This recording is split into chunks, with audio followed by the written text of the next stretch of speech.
August অক্টোবরেই vote হতে পারে, ডিসেম্বরে কেন যেতে হবে বলছেন আমির খসরু।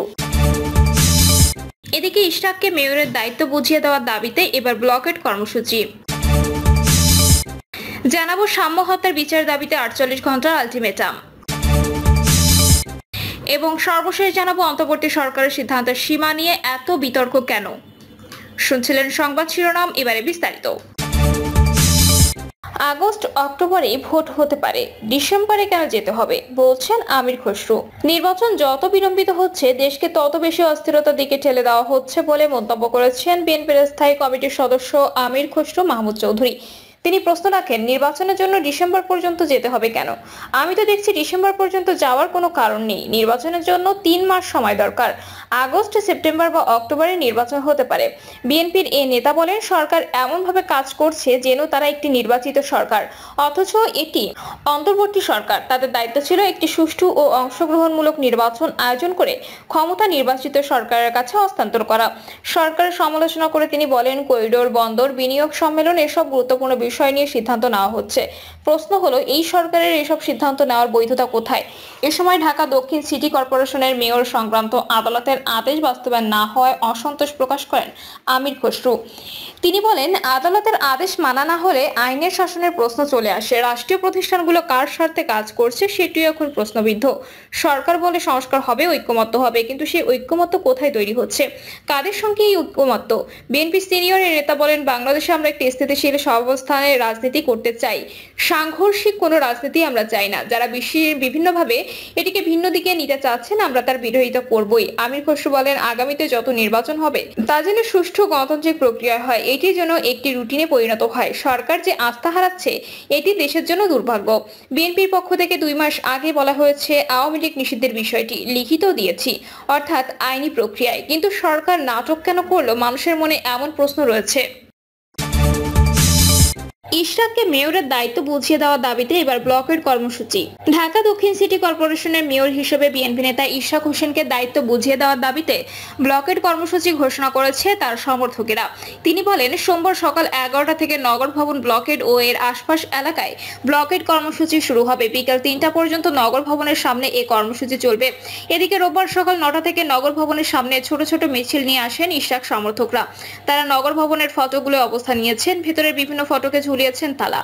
এতে নগর সংস্থার কার্যক্রম স্থবির হয়ে পড়েছে। তারপর নগর ভবনের সামনে থেকে একটি বিক্ষোভ মিছিল করেন আন্দোলনকারীরা। মিছিলটি নগর ভবনের সামনে থেকে শুরু করে গোলাপ শাহ মাজার হয়ে গুলিস্তান প্রেস ক্লাব, শিক্ষা ভবন প্রদক্ষিণ করে আবার নগর ভবনের সামনে আসে।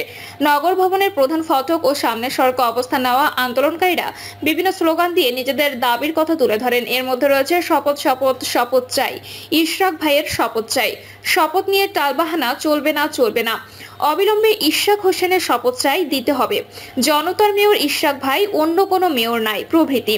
তারা ইশরাক হোসেনকে মেয়রের দায়িত্ব বুঝিয়ে দেওয়ার দাবি যেমন জানাচ্ছেন, তেমনই স্থানীয় সরকার উপদেষ্টা আসিফ মাহমুদ সজীব ভুইয়ার বিরুদ্ধে দিচ্ছেন নানা স্লোগান।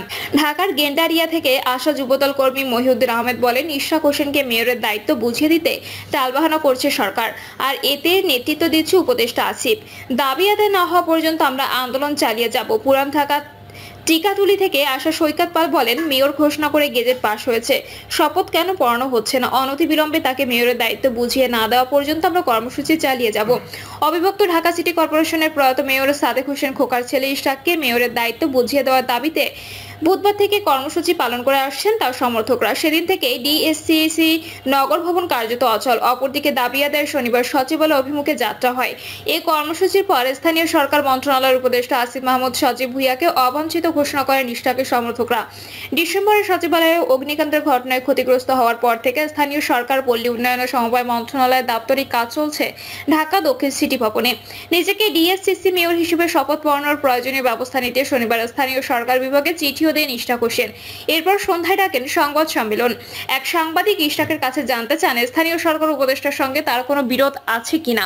জবাবে তিনি বলেন, স্থানীয় সরকার উপদেষ্টা বা অন্য কোনো উপদেষ্টার সঙ্গে আমার কোনো ব্যক্তিগত বিরোধ নেই, ব্যক্তিগত সম্পর্ক নেই। এদিকে অবস্থান কর্মসূচির কারণে সকাল থেকে ঢাকা দক্ষিণ সিটি কর্পোরেশনের কর্মকর্তা কর্মচারীরা ভেতরে যেতে পারছেন না। ডিএসসিসির হিসাব শাখার এক কর্মকর্তা সকালে বলেন, আন্দোলনের কারণে আমাদের অফিস বন্ধ, প্রতিদিনই অফিসে এসে আশপাশে ঘোরাঘুরি করি, দুপুরের পর ওনারা চলে যায়, কিন্তু এরপরও অফিসে যাওয়া যায় না, কারণ সবগুলো গেটে তালা দেওয়া। নগর সংস্থার প্রধান নির্বাহী কর্মকর্তা জিল্লুর রহমান বলেন, অফিসে যাচ্ছি কিন্তু সেখানে ঢুকতে পারছি না। এতে দাপ্তরিক কাজ, বিশেষ করে কোনো ফাইল ওয়ার্ক করা যাচ্ছে না। এই কারণে আমরা সাইটগুলো ভিজিট করছি, উন্নয়নমূলক কাজগুলো সরেজমিনে দেখছি। 2020 সালের 1 ফেব্রুয়ারি ঢাকা দক্ষিণ সিটির সবশেষ নির্বাচন হয়। তাতে বিএনপির আন্তর্জাতিক বিষয়ক কমিটির সদস্য ইশরাক হোসেনকে 2.25 লাখ ভোটের ব্যবধানে হারিয়ে মেয়র হন আওয়ামী লীগের শেখ ফজলে নূর তাপস। ক্ষমতা পট পরিবর্তনের পর গত 27 মার্চ ঢাকায় নির্বাচনী ট্রাইব্যুনাল সেই ফল বাতিল করে ইশরাককে মেয়র ঘোষণা করে। এরপর 27 এপ্রিল ইশরাককে ডিএসসিসি মেয়র ঘোষণা করে গেজেট প্রকাশ করেন নির্বাচন কমিশন। তবে ইশরাকের শপথ অনুষ্ঠান এখনো হয়নি। শপথ না হওয়ায় কোনো রাজনৈতিক দলকে দোষী মনে করেন। সংবাদ সম্মেলনে এমন প্রশ্নের মুখে পড়েন ইশরাক। জবাবে তিনি বলেন, আমি কোনো রাজনৈতিক দল বা কোনো একক ব্যক্তি বা সরকারকে দোষারোপ করছি না, আমরা এর সমাধান চাচ্ছি। সাম্য হত্যার বিচার দাবিতে 48 ঘন্টার আলটিমেটাম। ঢাকা বিশ্ববিদ্যালয়ের শিক্ষার্থী ও স্যার এ.এফ. রহমান হল শাখা ছাত্রদলের সাহিত্য প্রকাশনা সম্পাদক শাহরিয়ার আলম সাম্যর হত্যার বিচার দাবিতে 48 ঘন্টার আলটিমেটাম দিয়েছে শিক্ষক সংগঠন সাদা দল। মানববন্ধনে সাদা দলের আহ্বায়ক অধ্যাপক ডক্টর মোর্শেদ হাসান খান বলেন, সাম্য মারা যায়নি, হত্যা করা হয়েছে। 5 দিন হয়ে গেলে প্রকৃত খুনিকে বের করা যায়নি। আমরা বিশ্ববিদ্যালয় প্রশাসন ও স্বরাষ্ট্র মন্ত্রণালয়ের কাছে জোরালো দাবি জানাচ্ছি, আগামী 48 ঘন্টার মধ্যে প্রকৃত খুনিকে বের করতে হবে, অন্যথায় আমরা আরো কঠোর আন্দোলনে যাব। ডক্টর মোর্শেদ হাসান খান বলেন, আমরা কোনো ব্যক্তি স্বার্থে কাজ করব না। সাম্য হত্যার মোটিভকে অন্যদিকে ডাইভার্ট করতে চাচ্ছে একটি গ্রুপ। আগে সাম্য হত্যার বিচার হবে, তারপর আমরা অন্য আলাপ করব। 2 মাস আগে প্রাইভেট বিশ্ববিদ্যালয়ের একজন ছাত্রকে হত্যা করা হয়েছে, সেই হত্যারও বিচার হয়নি। ঢাকা বিশ্ববিদ্যালয়ের অনেক হত্যা হয়েছে, বিচার হয়নি। তিনি বলেন, সরকার সংস্কারের কথা বলছে অথচ নিরাপত্তা নিশ্চিত করতে পারছে না। সাম্য হত্যার বিচার শুরু না হলে আমরা রাজপথে নামতে বাধ্য হব। মানববন্ধনে বাংলাদেশ উন্মুক্ত বিশ্ববিদ্যালয়ের উপাচার্য অধ্যাপক ডক্টর এ.বি.এম. ওবায়দুল ইসলাম বলেন, একজন শিক্ষকের কাছে শিক্ষার্থীর লাশ অনেক ভারী, অনেক কষ্টদায়ক। আমাদের ক্যাম্পাস কি আদৌ নিরাপদ? আমরা একটি নিরাপদ ক্যাম্পাসের দাবি জানাই, যেখানে আর কোনো শিক্ষার্থীকে প্রাণ দিতে না হয়। তিনি বলেন, জাতি হিসেবে আমি লজ্জিত। আমার যে ভূমিকা সেটা আমি পালন করতে পারিনি। নাগরিক হিসেবে আমার যে দায়িত্ব সেটা আমি পালন করতে পারছি না। গত 13 মে ঢাকা বিশ্ববিদ্যালয়ের স্যার এ.এফ. রহমান হল শাখা ছাত্রদলের সাহিত্য প্রকাশনা সম্পাদক শাহরিয়ার আলম সাম্য দুর্বৃত্তের ছুরিকাঘাতে নিহত হন। অন্তর্বর্তী সরকারের সিদ্ধান্তের সীমা নিয়ে এত বিতর্ক কেন? দেশের নানা সংস্কারের ক্ষেত্রে ঐক্যমত্য কমিশন বিভিন্ন রাজনৈতিক দলের সঙ্গে আলোচনা করলেও গুরুত্বপূর্ণ রাষ্ট্রীয় বেশ কিছু ব্যাপারে এককভাবে সিদ্ধান্ত নেওয়ার অভিযোগ উঠেছে অন্তর্বর্তী সরকারের বিরুদ্ধে।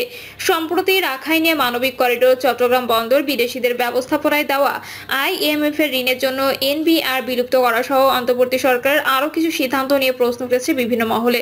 শুধু তাই নয়, প্রশ্ন উঠেছে অন্তর্বর্তী সরকারের ম্যান্ডেট কতটুকু, সংস্কার ও নির্বাচনের বাইরে কি সিদ্ধান্ত নিতে পারে। করিডোর বন্ধ নিয়ে এরই মধ্যে রাজপথে প্রতিবাদ কর্মসূচি দিয়েছে কিছু রাজনৈতিক দল। বিনিয়োগের পরিবেশ নিয়ে সভাঘর অন্তর্বর্তী সরকারের কাজ না, এমন মন্তব্য করে বাংলাদেশ বিনিয়োগ উন্নয়ন কর্তৃপক্ষের মত বিনিময় সভায় যাননি বিএনপি। এছাড়াও আলোচনায় আছে কাতারকে বাংলাদেশের সামরিক সরঞ্জাম তৈরির কারখানা স্থাপনের অনুমতি দেওয়া। সেন্ট মার্টিন নিয়ে কি হচ্ছে তা নিয়ে প্রশ্ন উঠেছে অনেক আগেই। প্রতিটা ক্ষেত্রে সরকারের নিজস্ব ব্যাখ্যা থাকলেও নানা রাজনৈতিক দল এসব ব্যাখ্যা মানতে নারাজ। এপ্রিলের শেষ দিকে প্রধান উপদেষ্টার কাতার সফরের সময় তার প্রেস সচিব শফিকুল আলম জানিয়েছেন, কাতারকে বাংলাদেশের প্রতিরক্ষা শিল্পে বিনিয়োগের আহ্বান জানিয়েছেন প্রধান উপদেষ্টা। এজন্য কাতারকে আলাদা একটি অর্থনৈতিক অঞ্চল গড়ে দেওয়ার ঘোষণা দিয়েছে অন্তর্বর্তী সরকার।